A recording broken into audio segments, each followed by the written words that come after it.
मधून गीत क्रमांक 178. हे गीत स्तोत्र 119 आणि 97व्या वचनावरती आधारित आहे. ते मी गीत यावेळेस गात आहे. किती सशस्त्र आवडे करीन नित्य ध्यान.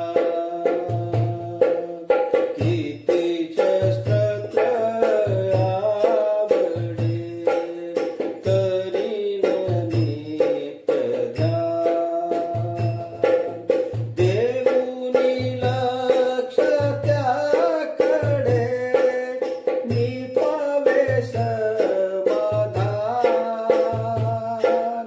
देऊनी लक्ष त्याकडे मी पावे समाधान. किती सशस्त्र आवडे करीन नित्य ध्यान.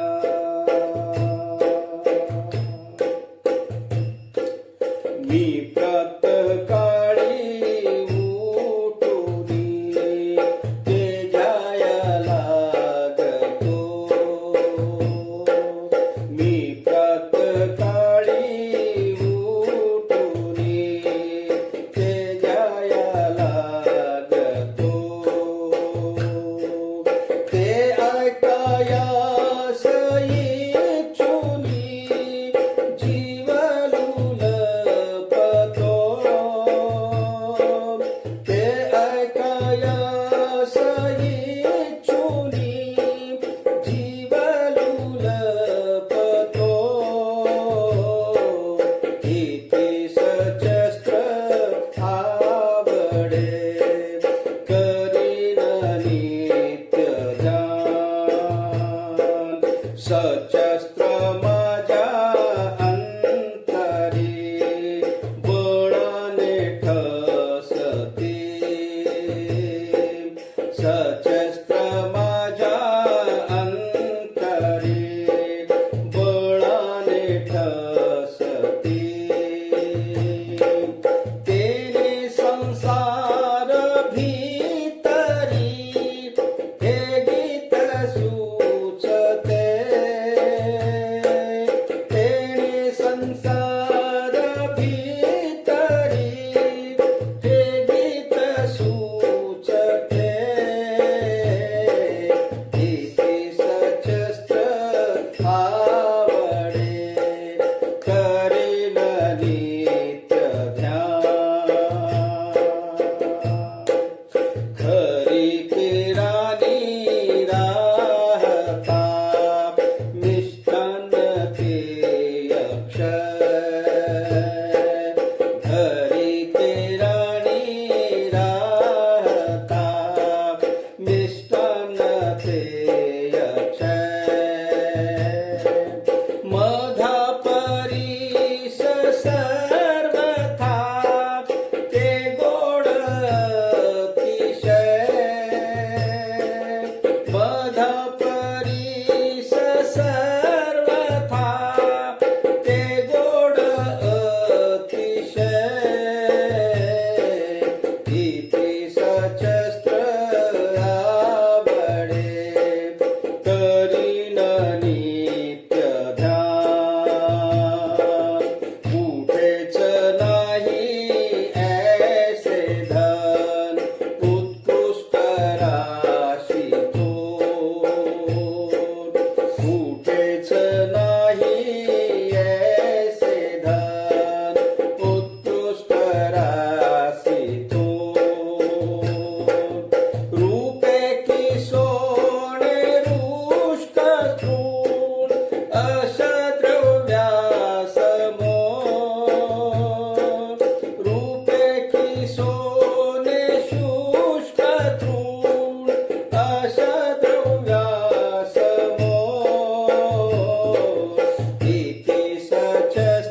Praise the Lord. प्रभूची स्तुती असो. आजचा पवित्र दिवस देवबापाने आम्हा सर्वांसाठी आशीर्वादित केलेला आहे. त्याचबरोबर कालच आपण 15 ऑगस्ट हा दिवस आम्ही सर्व भारतीय वासियांनी स्वातंत्र्याच्या रूपाने तो पाळलेला आहे आणि देवबापाने तो स्वातंत्र्य दिवस आम्हा सर्वांसाठी आशीर्वादित केलं. म्हणून परमेश्वराच्या नावाला आपण धन्यवाद देऊया, त्याची आपण स्तुती करूया. आमचा भारत हा चिराई होवो अशी प्रभूचरणी प्रार्थना. आणि आमच्या देशाच्या सर्व संकटापासून देवबापाने आतापर्यंत संरक्षण केलं आणि इथून पुढेही त्याने करावं अशी प्रभूचरणी नम्र प्रार्थना.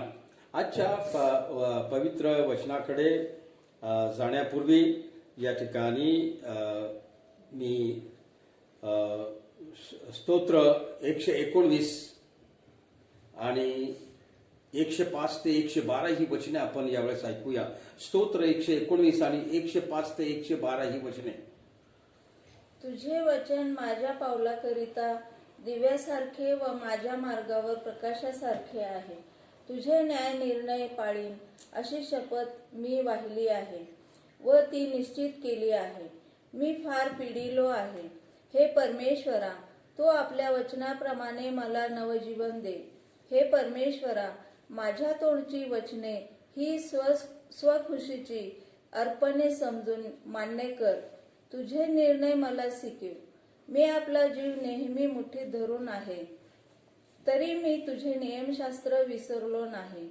दुर्जनांनी माझ्यासाठी पाश मांडिला आहे, तरी तुझ्या वेदीपासून मी बहकलो नाही. तुझे निर्बंध माझे सर्व काळचे वतन म्हणून मी स्वीकारिले आहेत, कारण त्याच्या योगे माझ्या मनाला हर्ष होतो. तुझे नियम सर्व काळ शेवटपर्यंत पाळण्याकडे मी आपले मन लाविले आहे. आमेन.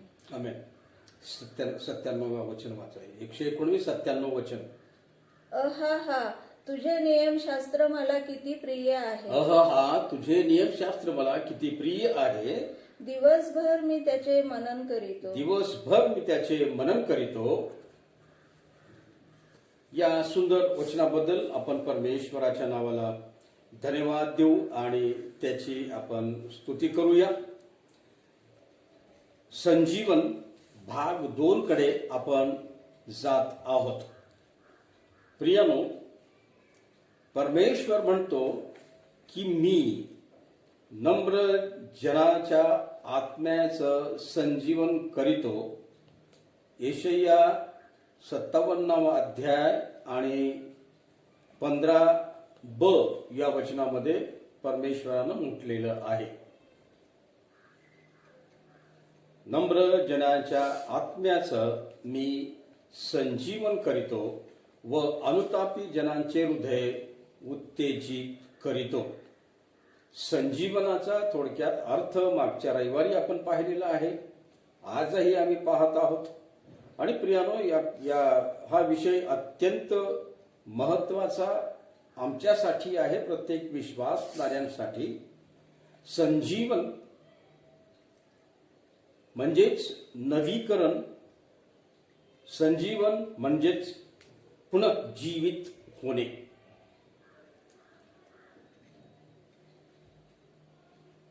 वैयक्तिक व मंडळीच्या जीवनात संजीवन हे जरुरीचं आहे.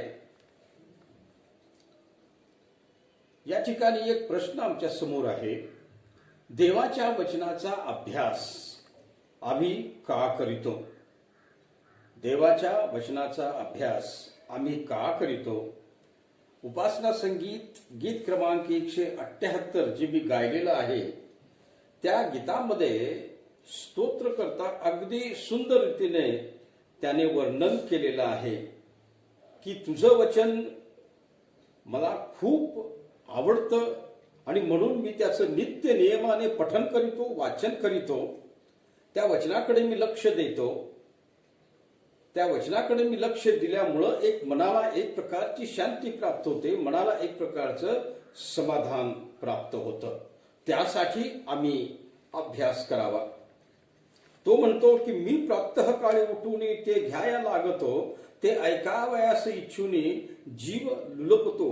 सकाळीच प्रातःकाळीच उठून मी ते वचन मी घ्यायला लागतो आणि त्या वचनामध्ये काय सांगितलेलं आहे ते ऐकण्यासाठी माझे कान आतुरलेले असतात. ते ऐकण्यासाठी माझा जीव लुलपतो. जसं स्तोत्रकर्ता 42 आणि पहिल्या वचनामध्ये त्या ठिकाणी स्तोत्रकर्त्याला म्हटलं आहे की हरणी जशी पाण्याच्या प्रवाहाजवळ लुलपते तसा हे माझा जीव हे देवा तुझ्यासाठी लुलपत आहे. या ठिकाणी देवाचं वचन ऐकण्यासाठी स्तोत्रकर्ता किंवा जो भक्त आहे त्याचा जीव या ठिकाणी लुलपतो आहे. आणि तुझं वचन अगदी सामर्थ्यानिशी बळाने माझ्या अंतःकरणामध्ये मी सामावून घेतो, यासाठी की या संसारामध्ये मी जगत असताना तुझं वचन माझ्या ध्यानी आणि मनी असावं. आणि तुझं वचन हे माझ्यासाठी मिष्ठान्न आहे. मी घरी असो किंवा रानामध्ये असो, ते माझ्यासाठी मिष्टान्न आहे. पौष्टिक असं अन्न आहे, कधी न संपणार आहे. आणि हे तुझं वचन मधापेक्षा मला गोड असं आहे. आणि म्हणून परमेश्वराचं वचन आम्ही वाचावं, त्याचा आम्ही अभ्यास करावा. या ठिकाणी स्तोत्रकर्ता म्हणतो की अशा प्रकारे हे परमेश्वरा तुझ्या वचनासारखं धन, अशा प्रकारचं धन या पृथ्वी तलावरती कुठेच मला सापडलेलं नाही, कुठेच नाहीये. मग हे ते रूप की सोने किंवा शुष्क तृण या सर्व द्रव्यासमोर तुझं वचन मला अत्यंत प्रिय असं आहे.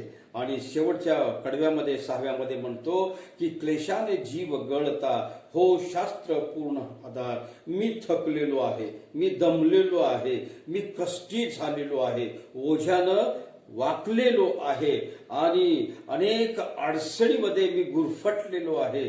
परंतु अशा परिस्थितीमध्ये तुझं शास्त्र मला पूर्णपणे आधार देतं आणि देवाचं वाक्य स्मरता न भीती वाटणार. परमेश्वरा तुझं वचन, तुझं वाक्य मी स्मरल्यानंतर मला कुठल्याही प्रकारची भीती वाटत नाही. आणि म्हणून या ठिकाणी यासाठी आम्ही देवाच्या वचनाचा अभ्यास करतो.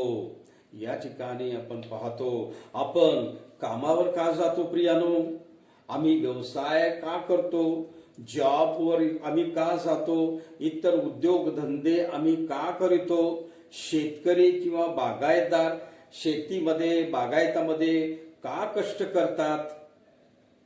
एकच उत्तर आहे, हे सर्व आम्ही करतो आम्ही त्यातून आम्हाला पैसा मिळावा, त्यातून आम्हाला धन प्राप्त व्हावं, त्यातून आम्हाला उत्पन्न प्राप्त व्हावं. तसंच देवाचा अभ्यास, वचनाचा अभ्यास आम्ही का करावा, तर या ठिकाणी त्यातून आम्हाला नवीकरण, आमच्या नवीकरणासाठी, आमच्या संजीवनासाठी आम्ही अभ्यास करावा. कारण त्याच्यासाठी मार्गदर्शक तत्व आहेत. कारण त्याच्यासाठी नवीकरणामध्ये, संजीवनामध्ये यासाठी मार्गदर्शक तत्व आहेत. क्षमा करा, वचनामध्ये मार्गदर्शक तत्व आहेत की आम्ही कशा प्रकारे, कोणत्या प्रकारे आमचं संजीवन होऊ शकतं, कोणत्या प्रकारे नवीकरण आमचं होऊ शकतं. आणि या संदर्भामध्ये वचनामध्ये ती मार्गदर्शक तत्वे आहेत. म्हणून आम्ही अभ्यास करावा. संजीवन, नवीकरण कसं प्राप्त होईल हे पाहण्यासाठी, त्याचबरोबर हे प्राप्त करून घेतल्यानंतर आमचा फायदा काय आहे वगैरे वगैरे गोष्टीचा उहापोह या ठिकाणी होत असताना आम्ही त्यासाठी प्रार्थना करावी की देवाचं वचन अंतःकरणात संजीवित व्हावं, देवाचं वचन अंतःकरणामध्ये रुजावं, संजीवित व्हावं. त्यासाठी आम्ही प्रार्थना करावी त्याचा नवीन अर्थ आम्हाला कळावा आणि त्या वचनाच्या द्वारे आम्हाला सामर्थ्य प्राप्त व्हावे आणि म्हणून तेथे आम्ही प्रार्थनापूर्वक अभ्यास करावा. आपल्या जीवनात व मंडळी संजीवन संचरावे आपल्या जीवनामध्ये आणि मंडळीच्या जीवनामध्ये संजीवन संचरावं म्हणजे त्याचा प्रसार मंडळीमध्ये त्या ठिकाणी व्हावा, आमच्या वैयक्तिक जीवनामध्ये व्हावा. आणि म्हणून संजीवन म्हणजे या ठिकाणी आपण पाहतो, आज पुन्हा एक नवीन अर्थ आम्ही पाहतो. संजीवन म्हणजे ख्रिस्ताबरोबर चालणे, to walk with Jesus Christ. संजीवन म्हणजे ख्रिस्ताबरोबर चालणे, to walk with Jesus Christ. त्याचा प्रकाश आपल्या जीवनात आणणे, to bring his light in our life. To bring his light in our life. त्याचा प्रकाश आपल्या जीवनामध्ये आणणे. संजीवन म्हणजे पाप कबुली. संजीवन म्हणजे पाप कबुली किंवा कन्फेशन. यासाठी आपल्या क्षमेसाठी व शुद्धीकरणासाठी आरोळी मारणे. संजीवन म्हणजे आपल्या क्षमेसाठी व शुद्धीकरणासाठी आरोळी मारणे. आपल्या संपूर्ण जीवनाचा ताबा त्याला सोपवणे म्हणजेच संजीवन आहे, म्हणजेच परिवर्तित जीवन आहे, म्हणजेच नवीन जीवन आहे, म्हणजेच परिवर्तित जीवन आहे. आणि म्हणून या ठिकाणी संजीवनासाठी आम्ही हे प्रयत्न करीत असताना आणि ते प्राप्त झाल्यानंतर मग त्याचा परिणाम आमच्या जीवनामध्ये कसा होतो पहा, की संजीवन ज्यावेळेस ती प्रक्रिया आमच्या जीवनामध्ये सुरू होते त्यावेळेस संजीवनामुळे आमचं संपूर्ण जीवनच ढवळून निघतं. संपूर्ण जीवन आमचं त्या ठिकाणी ढवळून निघतं. या ठिकाणी आम्ही पाहतो की ढवळून निघणे म्हणजेच आमच्या जीवनामध्ये एक प्रकारचा उद्रेक होणे. उद्रेक खऱ्या अर्थाने उद्रेक नव्हे, भावनांचा उद्रेक नव्हे. उदाहरणार्थ या ठिकाणी आम्ही पाहतो की काही संजीवनाच्या सभेमध्ये आम्ही अनुभव घेतलेला असाल. मी स्वतः काही संजीवनाच्या सभेमध्ये अनुभव घेतलेला आहे. आणि ज्या वेळेस त्या ठिकाणी सेवक उपदेशक तेथून बोलत असतो आणि पवित्र आत्म्याच्या दानासाठी तो प्रार्थना करतो आणि एकूणच त्या ठिकाणी संजीवन अवतरतं. परंतु लोक त्याचा गैरफायदा घेतात. या ठिकाणी त्यांच्या भावनांचा उद्रेक त्या ठिकाणी होत असतो, परंतु त्या ठिकाणी ओरडणे, रडणे, गडगडा लोळणे आणि त्या ठिकाणी अनेक गोष्टींचा अतिरेकपणा लोकांच्या मध्ये त्या ठिकाणी येतो. हा भावनांचा उद्रेक नाही. ओरडणं, रडणं, गडगडा लोळणं आणि काही गोष्टीचा अतिरेकपणा, हा भावनांचा उद्रेकपणा त्या ठिकाणी नको आहे. तर या ठिकाणी प्रार्थनेची वेळ, त्या संजीवनासाठी आम्ही प्रार्थनेची वेळ ठरवावी. त्याचबरोबर चिंतनाचा समय, प्रार्थनेची वेळ आम्ही ठरवावी. देवाचं पवित्र वचन आम्ही ऐकावं, त्या वचनावरती आम्ही चिंतन आणि मनन करावं. तदनंतर स्वपरीक्षणाची वेळ, आम्ही स्वतःचे चिंतन आम्ही करावं. स्वपरीक्षण, आम्ही स्वतःचं स्वपरीक्षण करावं, त्यासाठी ती वेळ द्यावी. आणि या ठिकाणी आम्ही पाहतो की देवाबरोबर पण त्याच्यापाशी राहण्याचा समय म्हणजे संजीवन आहे. प्रार्थनेची वेळ, चिंतनाचा समय, स्वपरीक्षणाची वेळ आणि त्याच्यापाशी राहण्याचा समय म्हणजे संजीवन आहे. संजीवन म्हणजे कटुता, टीका, झगडा, ढोंग याची रास्त खरी जाणीव होणे. संजीवन म्हणजे या ठिकाणी पहा, आपण पाहिलेलं आहे प्रार्थनेची वेळ, चिंतनाचा समय आणि स्वपरीक्षणाची वेळ. स्वपरीक्षण या ठिकाणी आम्ही करीत असताना आमचं अंतःकरण कटू आहे का, किंबहुना आमच्यामध्ये कटुता आहे का, एक दुसऱ्याबद्दल आमच्या मनामध्ये वाईट विचार आहेत का, एकमेकांबद्दल आमच्या मनामध्ये कटुता आहे का, किंबहुना दुसरी गोष्ट आम्ही इतरांच्या वरती टीका करतो का, त्याचबरोबर एकमेकांच्या बरोबर आम्ही भांडण तंटा करतो का, झगडा कळतो का, किंबहुना कुठल्या तरी एका निमित्ताने आम्ही आमच्यामध्ये ढोंगीपणा समावलेला आहे का, यांची रास्त खरी जाणीव आम्हाला होणे म्हणजे संजीवन आहे. स्वपरीक्षणाच्या द्वारे कटुता, टीका, झगडा, भांडण आणि ढोंग याची रास्त जाणीव होणे म्हणजेच संजीवन होय. ढोंगीपणा, स्वतःची फसलत जाणीव म्हणजेच काय आहे, या ठिकाणी संजीवन आहे. स्वतःच्या वर्तनाने लोकांना ख्रिस्ताकडे आम्ही आणावं, लोकांना आपल्याकडं आकृष्ट करून घ्यावं, लोकांना आपल्याकडं ओढवून घ्यावं, लोकांना आपल्याकडं आम्ही आकृष्ट या ठिकाणी करावं.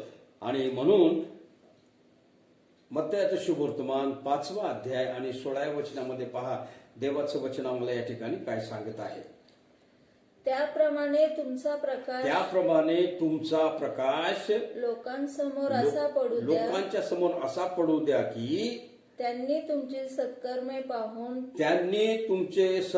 पाहून देवाचं गौरव करावं. पहा, या ठिकाणी स्वतःच्या वर्तनाने लोकांना आपल्याकडं आकर्षित करून घेणं, लोकांना ख्रिस्ताकडे आणणं, लोकांना आपल्याकडं आकृष्ट करून घेणं म्हणजेच या ठिकाणी मत्तय शुभवर्तमान 5वा अध्याय 16व्या वचनामध्ये प्रभू येशू ख्रिस्ताने आम्हाला सांगितलेला आहे. स्वतःचा प्रकार इतरांसमोर असा पडू द्या की त्यांनी या ठिकाणी तुम्हाकडे पाहून, त्यांनी तुमचे सत्कर्म पाहून देवाचं गौरव करावं. हे संजीवन आहे, हे संजीवन आहे. प्रियानो, आमच्या जीवनामध्ये, मंडळांच्या जीवनामध्ये हे संजीवन आम्हाला दिसून येत आहे का? तुमच्या आणि माझ्या समोर हा प्रश्न आहे. नुसतं ओरडणं, नुसतं रडणं, नुसतं गडगडा लोळणं या ठिकाणी आम्ही स्वतःच परीक्षण आम्ही करत नाही, परमेश्वराच्या सानिध्यामध्ये जात नाही, तर आमच्यामध्ये कटुता ही ठासून भरलेली आहे. आम्ही इतरांच्यावरती टीका करत आहोत, इतरांच्या बरोबर आम्ही भांडण तंटे करत आहोत आणि ढोंग करत आहोत.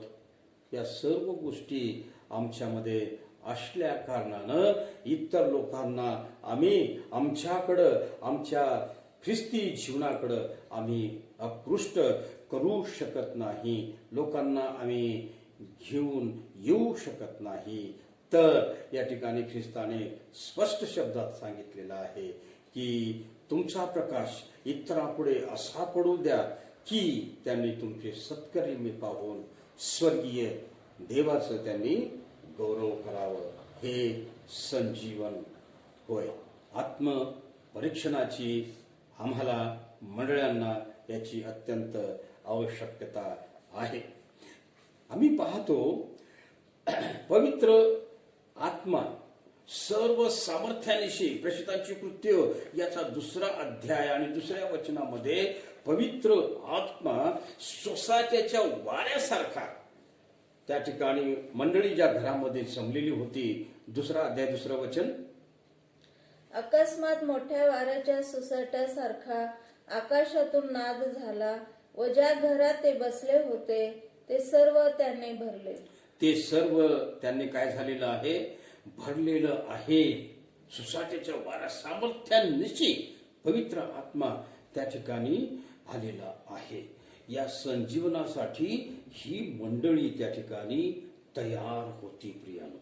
या मंडळीने आपलं संपूर्ण जीवन येशू ख्रिस्ताच्या अधीन आणि स्वाधीन केलेलं होतं आणि म्हणून तो पवित्र आत्मा सामर्थ्यानिशी त्या ठिकाणी आलेला आहे आणि त्या पवित्र आत्म्याच्या द्वारे संपूर्ण खोली किंवा घर भरून त्या ठिकाणी गेलेला आहे. दुसरा अध्याय आणि 42 ते 47 या वचनामध्ये येरुशलेमी येथील आदर्श मंडळी आहे आणि ही मंडळी देखील आम्ही पाहतो की या मंडळीचं संजीवन झालेलं आहे. संजीवनाचं जीवन ही मंडळी त्या ठिकाणी जगत आहे. जर आम्ही 42 ते 47 ही वचनं वाचली, एक आदर्श मंडळी आहे, गुड मॉडेल मंडळीचं गुड मॉडेल आम्हाला त्या ठिकाणी पाहायला मिळतं की जी मंडळी आद्य मंडळी म्हणून गणली गेलेली आहे, आदर्श मंडळी म्हणून गणली गेलेली आहे. आणि या ठिकाणी आम्ही पाहतो की 42 ते 47 या वचनामध्ये त्यांचं ख्रिस्ती जीवन कसं आहे. अर्ली चर्च, आद्य मंडळीचं ख्रिस्ती जीवन आम्ही त्या ठिकाणी पाहतो की ही या मंडळीचं ख्रिस्ती जीवन संजीवनाने भरून ओतप्रोत झालेलं आहे.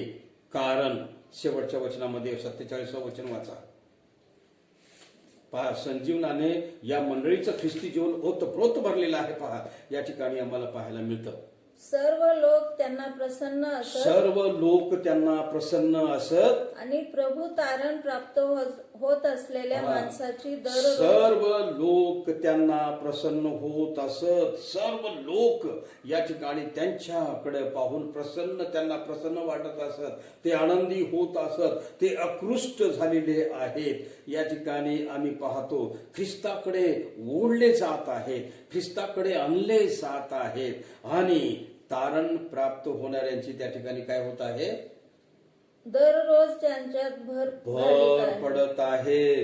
प्रभू येशू ख्रिस्ताने या ठिकाणी सांगितलेलं आहे की त्यांनी तुमचे सत्कर्मे पाहून काय करावं, देवाचं गौरव करावं. इथे लोक येत आहेत आणि या आदर्श मंडळीकडे ते पाहत आहेत, आनंदी आहेत, प्रसन्न ते झालेले आहेत, ते हर्षित झालेले आहेत आणि अशा प्रकारे दररोज त्यांच्यामध्ये नवीन विश्वासणाऱ्यांची काय पडत आहे, भर पडत आहे.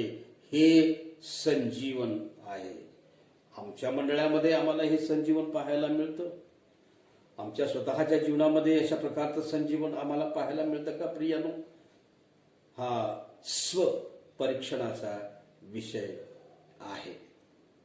आणि या ठिकाणी आम्ही पाहतो की ज्यावेळेस आमच्यामध्ये संजीवन संचारत आम्ही जोमदार कार्य करण्यासाठी तयार होतो, ज्यावेळेस आमच्यामध्ये संजीवन संचारतं, आमचं नवीकरण होतं, आमचं पुनरुज्जीवित आम्ही होतो, जोमदार कार्य आम्ही त्या ठिकाणी करायला सुरुवात होते. प्रेषितांच्या कृत्यातील ही मंडळी आम्ही पाहतो. दुसरा अध्याय, या मंडळीमध्ये जोमदार कार्य होत आहे. ही मंडळी जोमाने कार्य त्या ठिकाणी करत आहे. त्याचप्रमाणे प्रेषितांची कृत्य याचा 13वा अध्याय आणि 1 ते 3 या वचनामध्ये ही एक मंडळी आहे की या मंडळीमध्ये देखील आम्ही पाहतो की संजीवनाचं मोठं कार्य त्या ठिकाणी होत आहे, जोमाचं कार्य त्या ठिकाणी होत आहे. वाचा. बर्नबा, सिमोन, निग्र, लुके, कुर्नेकर, जो बाळपणापासून मांडलिक हेरोद राजाबरोबर वाढला होता, तो मनाएल व शाऊल हे संदेष्टे व शिक्षक होते. ते प्रभूची सेवा व उपास करीत असता पवित्र आत्मा म्हणाला की, बर्नबा व शाऊल ह्यांना ज्या कार्यासाठी मी बोलाविले आहे त्यासाठी त्यांना माझ्याकरिता वेगळे करून ठेवा. तेव्हा त्यांनी उपास व प्रार्थना करून आणि त्यांच्यावर हात ठेवून त्यांची रवानगी केली. पहा प्रियनो, संजीवनाचं कार्य अंतोकिया येथील मंडळीमध्ये पहा या ठिकाणी की तिथून अनेक सेवक तयार होण्यासाठी पाठवले जात आहेत. मंडळीने त्यांच्यासाठी उपवास केलेला आहे, प्रार्थना केलेला आहे आणि त्यांच्या डोक्यावर हात ठेवून अशा प्रकारे त्यांना सेवेसाठी त्यांनी पाठवलेलं आहे. हे संजीवनाचं कार्य आहे. जेव्हा संजीवन आमच्यामध्ये संचारतं, आम्ही जोमदार कार्य करायला सिद्ध होतो, जोमाने कार्य करण्यासाठी आम्ही सुरू होतो. नंतर आम्ही पाहतो संजीवन कसे सुरू होते. संजीवन कसे सुरू होते? जेव्हा पापाची जाणीव होते. संजीवन कसं सुरू होतं? जेव्हा पापाची जाणीव होते आणि खरा पश्चाताप होतो. संजीवनाची सुरुवात या ठिकाणी अशा प्रकारे होते की जेव्हा आम्हाला पापाची जाणीव होते, आम्ही पश्चाताप करतो आणि तिसरी गोष्ट कृती करतो, तेथे संजीवनाला सुरुवात होते. सुंदर उदाहरण संजीवनाचं उधळ्या पुत्रामध्ये आम्ही त्या ठिकाणी पाहतो. लुकाचं शुभवर्तमान 15 अध्याय 17 ते 21 या वचनामध्ये नंतर तो शुद्धीवर येऊन म्हणाला, पहा, माझ्या या ठिकाणी बापाची- पहा की पहिली गोष्ट मी सांगितली की संजीवन कसं सुरू होतं? पापाची जाणीव होते. या ठिकाणी उधळा पुत्र काय झालेला आहे? शुद्धीवर त्याला आपल्या चुकांची, आपल्या पापांची जाणीव झालेली आहे आणि तो म्हणाला, तो शुद्धीवर येऊन म्हणाला, माझ्या बापाच्या कितीतरी मोलकऱ्यास भाकरीची रेलचेल आहे आणि मी तर येथे भुकेने मरतो आहे. मी उठून आपल्या बापाकडे जाईन व त्याला म्हणेन, बाबा, मी स्वर्गाविरुद्ध व तुमच्या विरुद्ध पाप केले आहे. पश्चाताप होत आहे. त्याला पश्चाताप झालेला आहे. पापाची जाणीव होऊन त्याला पश्चाताप झालेला आहे. नंतर काय म्हणतो तो? आता तुमचा मुलगा म्हणून मी घेण्यास तर उठून बापाकडे जाईन असं म्हणतोय तो. तो कृती करण्यासाठी तयार झालेला आहे. मी तर उठून बापाकडे जाईन. पुढे मी तर उठून आपल्या बापाकडे जाईन व त्याला म्हणेन, बाबा, मी स्वर्गाविरुद्ध व तुमच्या विरुद्ध पाप केले आहे. आता तुमचा मुलगा म्हणून घेण्यास मी योग्य नाही. आपल्या एका मोलकऱ्याप्रमाणे मला ठेवा. मग तो उठून आपल्या बापाकडे गेला. कृती केली. तो दूर आहे तोच त्याच्या बापाने त्याला पाहिले आणि त्याला त्याचा कळवळा आला आणि धावत जाऊन त्याच्या गळ्यात गळा घालून त्याने त्याचे मुके घेतले. मुलगा त्याला म्हणाला, बाबा, मी स्वर्गाविरुद्ध व तुमच्या विरुद्ध पाप केले आहे. आता तुमचा मुलगा म्हणून घेण्यास मी योग्य नाही. आमेन. तर इथे पहा की उधळ्या पुत्राच्या जीवनामध्ये संजीवनाला सुरुवात झालेली आहे. त्याला पापाची जाणीव झालेली आहे. त्याने पश्चाताप केलेला आहे आणि कृती केलेली आहे. या तिन्ही गोष्टीमधून त्याच्या जीवनामध्ये संजीवनाची सुरुवात झालेली आहे आणि पित्याने त्याचा स्वीकार केलेला आहे. आणि म्हणून प्रियानो, सैतान आम्हाला पापामध्ये, मोहामध्ये तो पाडतो. जसं हवेला त्याने पापात आणि मोहामध्ये पाडलेला आहे. उधळ्या पुत्र देखील पित्याने त्याला भरपूर समजावून सांगण्याचा प्रयत्न केलेला आहे, तरी पण त्याने ऐकलेलं नाही. आणि अशा प्रकारे त्यामुळे हे सैतान आम्हाला पापामध्ये, मोहामध्ये पाडतो. त्यामुळे आम्ही या ठिकाणी पाहतो की संजीवनासाठी आपलेच पातक कारणीभूत ठरत असते. आणि अशा प्रकारे जसं हवेला, जसं उधळ्या पुत्राला सैतानाने हवेला मोहात पाडलं आणि उधळ्या पुत्र याने सैतानाला तो बळी पडलेला आहे. आपल्या पित्याचं त्यानं ऐकलेलं नाही. आणि म्हणून आम्ही पाहतो त्या ठिकाणी की उधळ्या पुत्राने खरी शांती, खरा आनंद आणि त्याचं खरं सामर्थ्य त्या ठिकाणी नाहीस झालेलं आहे. खरी शांती, खरा आनंद, सामर्थ्य त्या ठिकाणी संपुष्टात आलेलं आहे. हवा आणि आदाम, जी शांती त्यांना एदेन बागेमध्ये होती, जो आनंद त्यांना एदेन बागेमध्ये होता, जे सामर्थ्य त्यांच्याकडे होतं, या हवेच्या कृत्यामुळे, आदामाच्या कृत्यामुळे ते संपुष्टात आलेलं आहे. आणि अशा प्रकारे या ठिकाणी आम्ही पाहतो की आपल्यामध्ये जर पाप नसतं तर आम्ही या ठिकाणी पाहतो की आम्हाला संजीवनाची गरज नसती.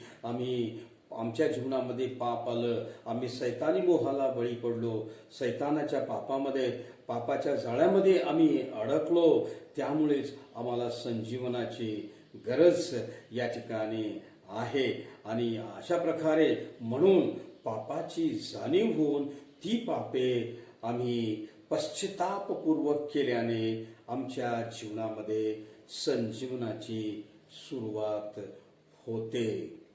पहा, पापाची जाणीव होऊन ती पापे पश्चातापूर्वक या ठिकाणी जाणीव आम्हाला व्हावी, आम्ही कृती करावी आणि आमच्या जीवनामध्ये संजीवनाची सुरुवात होण्यासाठी आम्ही या ठिकाणी प्रयत्नशील असावं. संजीवन न होणे म्हणजेच पाप आड येणे. आमचं संजीवन न होणे म्हणजेच आमच्या मार्गामध्ये पाप आड येणं होय. आणि म्हणून प्रियानो, हे पाप आमच्या जीवनातून निघून जाण्यासाठी आम्ही या ठिकाणी त्या पापाची जाणीव आम्ही करावी, आम्ही पश्चाताप करावा आणि पित्याकडे जाऊन पापांगीकार आम्ही करावा. तिथे संजीवनाची सुरुवात त्या ठिकाणी होईल. आम्ही सोमाने कार्य करू, आमच्यामध्ये एक प्रकारचं सामर्थ्य त्या ठिकाणी येईल. आम्ही सोमदार कार्य करण्यासाठी सदैव तयार असू. आणि अशा प्रकारे संजीवन आमच्यामध्ये संचारल्यानंतर या ठिकाणी आम्ही पाहतो की देव भरभरून आम्हाला आशीर्वाद देणार आहे. आणि म्हणून ख्रिस्ती व्यक्तीच्या जीवनामध्ये, ख्रिस्ती मंडळामध्ये संजीवन येणं हे अत्यंत गरजेचं आहे. येरुशलेम येथील मंडळी, अंतोखिया येथील मंडळी सारखं आमचं जीवन त्या ठिकाणी बनावं. जखय याच्या जीवनामध्ये संजीवनाला आपण मागच्या रविवारी पाहिलेलं आहे. त्या घराचं तारण झालेलं आहे. संजीवन म्हणजेच तारण आहे. त्याचं तारण त्या ठिकाणी झालेलं आहे. त्याच्या घरामध्ये संजीवन आलेलं आहे. आणि म्हणून प्रियानो, संजीवनाचा अर्थ आम्ही जाणून घ्यावा आणि देवाच्या वचनाचा अभ्यास आम्ही करावा. आणि त्यातून आम्ही या ठिकाणी पाहतो की जी मार्गदर्शक तत्व संजीवन प्राप्त होण्यासाठी आहे त्याचा स्वीकार आम्ही करून घ्यावा. देवा करू आणि आजची वचने आम्हासाठी आशीर्वादित करू. याचा पुढचा भाग आपण पुढील रविवारी म्हणजे 23 तारखेच्या रविवारी पाहणार आहोत. मी तुम्हाला मागच्याच रविवारी सांगितलं होतं की हा थोडासा मोठा विषय आहे आणि म्हणून पहिला भाग, दुसरा भाग आपण पाहिलेला आहे. तिसरा भाग आपण पुढच्या रविवारी पाहणार आहोत. आहा, तुझे नियमशास्त्र मला प्रिय आहे, किती शस्त्र आवडे, करीन नित्य ध्यान. पवित्र वचन आम्ही रोज आणि रोज वाचण्याचा प्रयत्न करावा. देवा करो आणि संजीवन आपल्या जीवनामध्ये घडून यावं अशी प्रभूजननी नम्र प्रार्थना. आपण प्रार्थना करूया. प्रेमळ येशू, आम्ही तुझ्या पवित्र नावाला धन्यवाद देतो आणि तुझी आम्ही स्तुती करतो. संजीवन या विषयाच्या द्वारे आज दुसरा रविवार तू आमच्याशी बोलत आहेत. आमच्या जीवनामध्ये संजीवन यावं, आमच्या मंडळीमध्ये संजीवन यावं, यासाठी देवबापा संजीवनाचं कार्य आमच्या जीवनामध्ये येऊ दे प्रभू पित्या, अशी आम्ही तुझ्या चरणाजवळ नम्र विनंती करतो. यरुशलेमीतील आद्य मंडळी प्रभू देवबापा, अंतोखिया येथील मंडळी प्रिय प्रभू, या मंडळांच्या जीवनामध्ये प्रिय प्रभू या ठिकाणी संजीवन होतं आणि म्हणून त्यांच्याद्वारे या ठिकाणी आम्ही पाहतो की रोज आणि रोज विश्वासणाऱ्यांची भर त्या ठिकाणी पडत आहे. अंतुकी येथील मंडळी प्रिय प्रभू उपास आणि प्रार्थना करून सेवकांना तुझ्या कार्यासाठी पाठवत आहेत. तशा प्रकारचं संजीवन प्रभू आमच्या जीवनामध्ये, मंडळीच्या जीवनामध्ये येऊ दे अशी तुझ्या चरणी प्रार्थना करतो. प्रभू येथे जमलेल्या प्रत्येक भक्तगणावर तो आपला आशीर्वाद पाठव. प्रेमदेव बापा अशी तुझ्या चरणी नम्र विनंती करतो प्रभू देव बापा. आणि कालच प्रिय प्रभू भारत देशाने, भारतवासियांनी 74वा स्वातंत्र्य दिवस या ठिकाणी पाळलेला आहे.